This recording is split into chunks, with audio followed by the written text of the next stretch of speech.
নিজেও দিনের উপরে চলতাম আর আমার মুসলমান অকলরেও কমপক্ষে মুসলমান অকলরে দিনের উপরে চালাইবার চেষ্টা করতাম।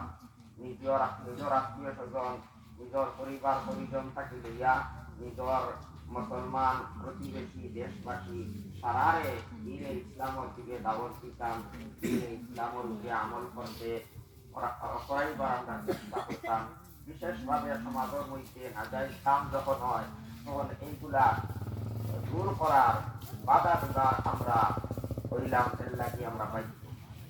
অর্থাৎ আমরা নিজেও অন্যায় কাজ থাকিয়া নাজাইজ কাম থাকিয়া দূরে থাকতাম, দিনের উপরে পুরাপুরি ভাবে আমল করতাম, অন্যান্য মুসলমান আপনার দিনের উপরে আমল করাইতাম, নাজাইজ অন্যায় কাজ গুনার কাজ থাকি তারা বাঁচাইবার চেষ্টা করতাম। জমাত যদিও সরাসরি ভাবে নদী আনি মুনকার করা হয় না, কিন্তু ইনডাইরেক্ট হিসাবে নদী আনি মুনকার করা হয়। একজন মানুষের নদী আনিয়া ভালো মতে তারে বুঝানি হয়, দিনের গুরুত্ব বুঝানি হয়, নমাজি বানাই